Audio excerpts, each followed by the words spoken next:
Tamara here from Posh Cat Crafts. Thank you for joining me today. On today's video I'm going to show you how to make the hidden hinge system without using any dies. So this is just using your trimmer and a scoreboard. So here's one that I've cut out, scored out already. I've not folded it yet because I thought we'll do that together. I just wanted to show you what it looks like, because what we're going to do is we're going to complete a full album without the use of dies. And for those people that are waiting for their dies that haven't yet arrived, this is so that you can join in the fun, so to speak. So we're going to make something very similar to this. Now I'm going to make a 6x6 album. This is a 6x4. I like this size, but I actually prefer personally the square albums.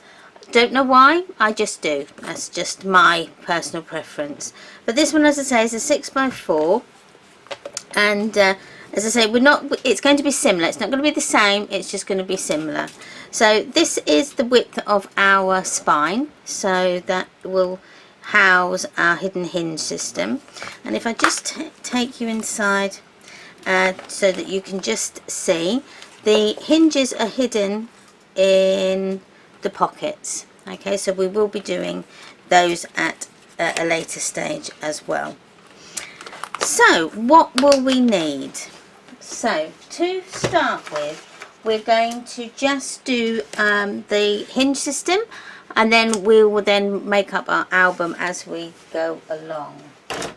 So we will need, I'm just going to get my notes so that I can remember, just so that I don't forget anything. So you will need a trimmer, and you will need 12x12 paper for this, or cardstock.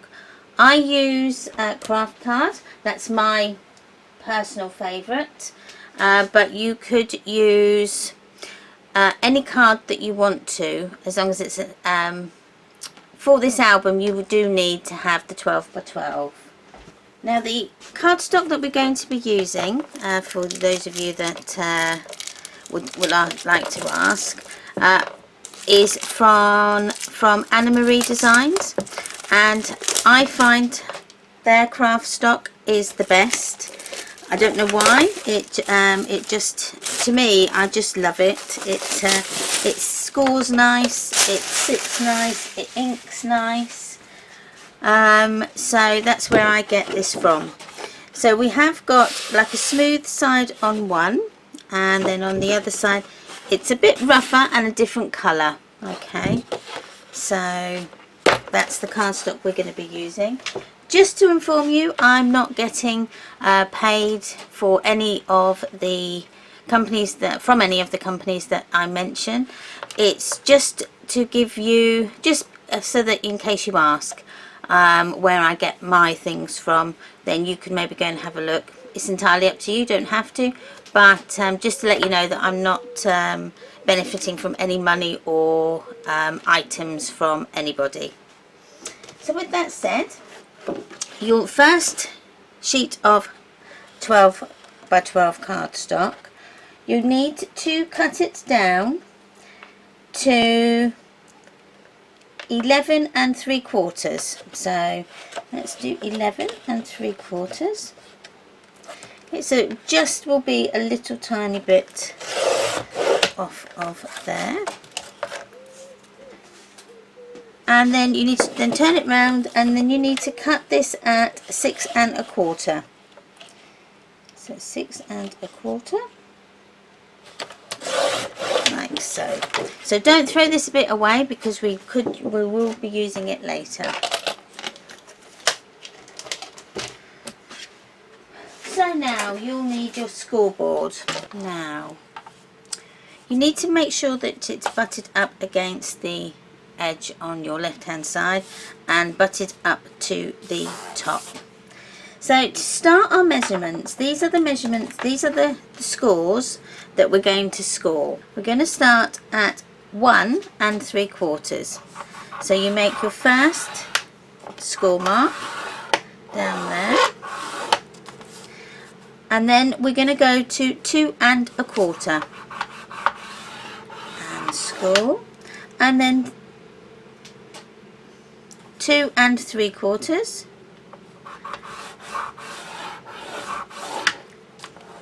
and 3 1/4, then 3 3/4, 4 1/4, 4 3/4, 5 1/4, 5 3/4, 6 1/4, 6 3/4, 7 1/4,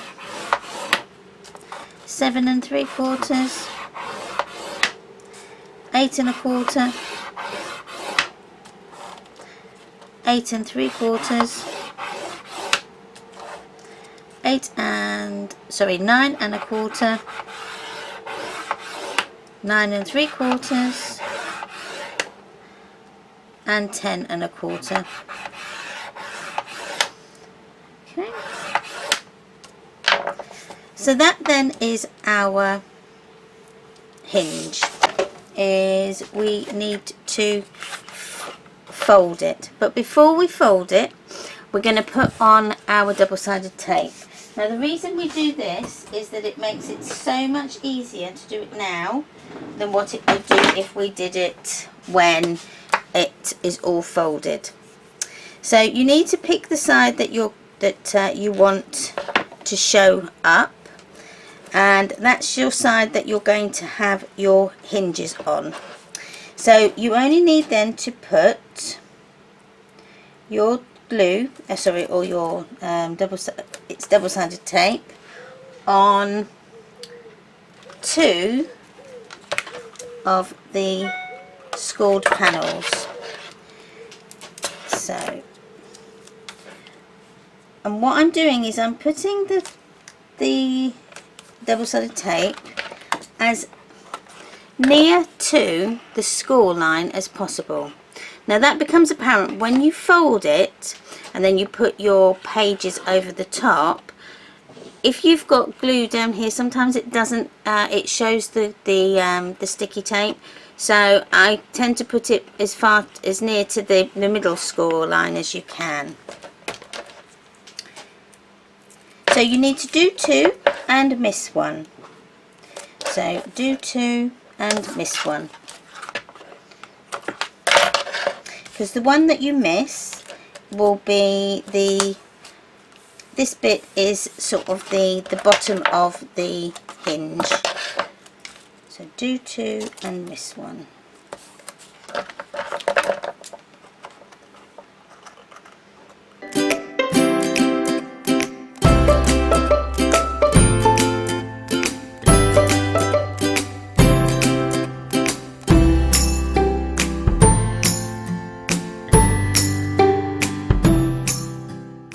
So what we need to do now is turn it over. This is your front, so this is your back. And we need to put tape on all of the panels. So if you can see on here, can you see the score lines there? Now them ones, we're going to put our tape on all of them. Okay, now that, why we do that is the hinge that we're going to create, so it's like a little flap that we're going to create, like a mountain, I would say.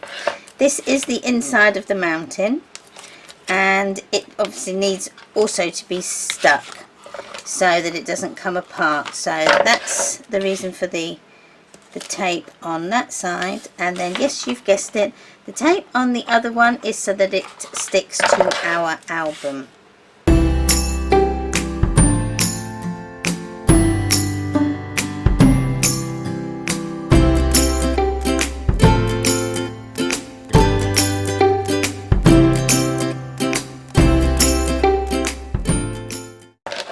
Now this double-sided tape that I'm using is the high-tack tape, so it's the strongest tape that you can get.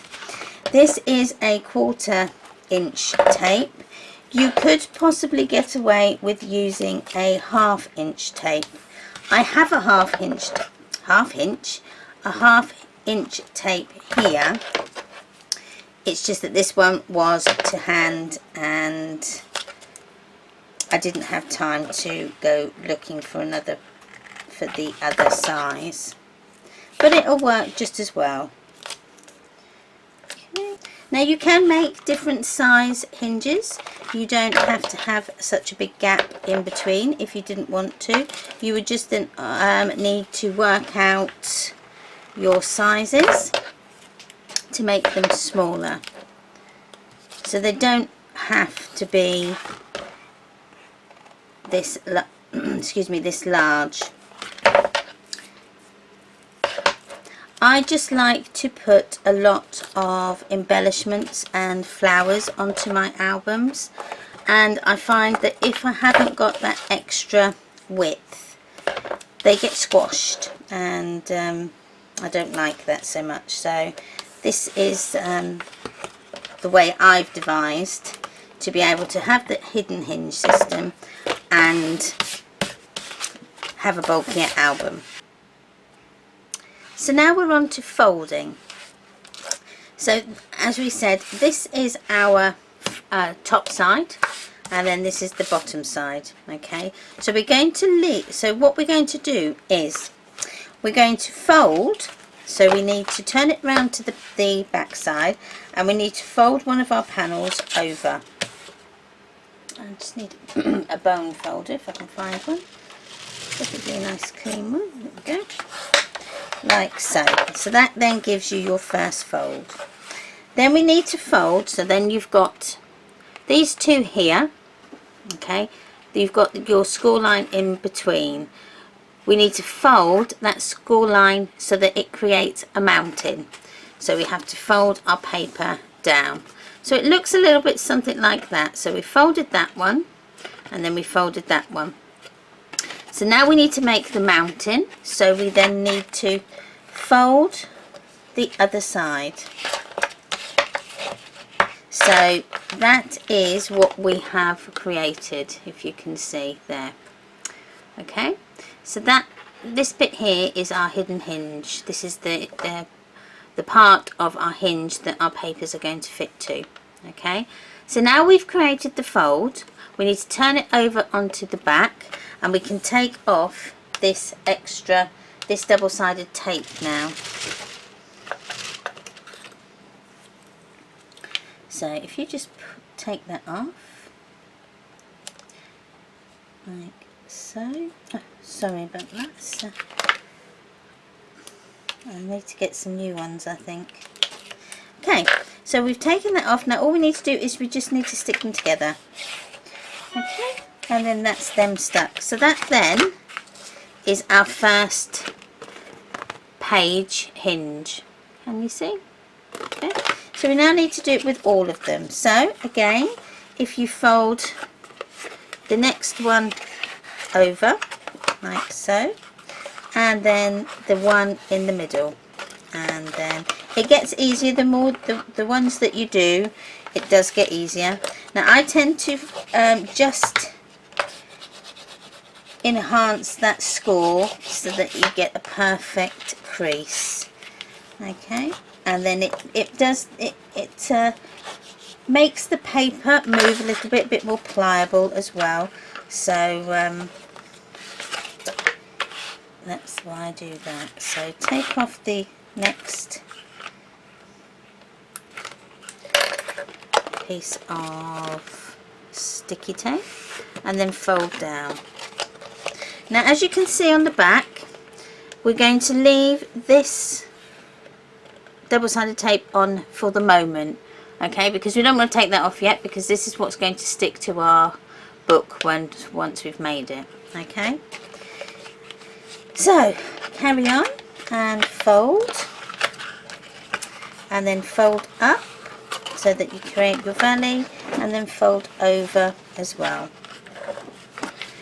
and just enhance that score. And again, take off the sticky. Sometimes your double-sided tape may not work. It might come unstuck. If that happens, I would suggest putting a little bit of PVA glue along the edge and then holding it down with our binder clips, and then that should stop that from happening. Now you must remember to say to me in a minute, because I'll forget, diagonals. Don't let me forget. So we fold, and then we fold this one up, and then this one next to it goes down, and that's then our next one. So we've got 3. 1, 2. Sorry, we've got 3. I was just thought I thought I had created enough. Yes, but I have. That was a scratch your head moment, because I thought, I'm sure I calculated that to be 6, not 5 hinges. Because you don't need to do a 6-page album, you can do a 5-page album. You could do even a bigger album, but then you're going into a bigger piece of cardstock. You'd need like a 12 by 12, or not 12, you need like 2 12 by 12 stuck together to create a bigger page. So have I missed? No, that's right there.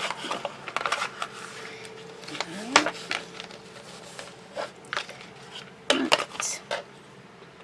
It's coming together now. Okay, push that down. Okay, so that's our hinge, and I'll just show you. So that's what we've got so far. So that's the hinges there. Okay, that's what the pages are going to fit to. But I've got one more left to do. And I just need to push that up.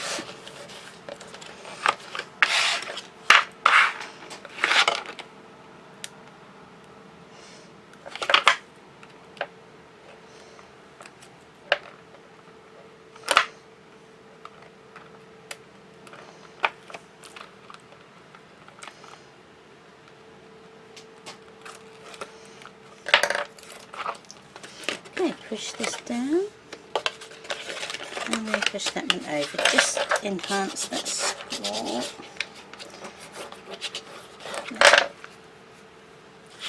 Okay, so then that is our hinge finished.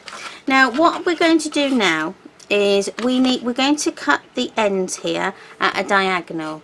Now the reason for that is so that our pages are going to fit really snug, and just cutting them at a diagonal really helps, but you really need to do it now before you stuck it into your album, otherwise it makes it really difficult. So you just have to remember to just snip the ends off at a diagonal, what we do with our structure strips as well. So I don't know if you can see, it's been a bit hard to show you. I think you can see it about there. So can you see I've cut those ends off just at a diagonal? Not a lot, just a little bit, just enough to so that they aren't so square. Okay, do that to both sides.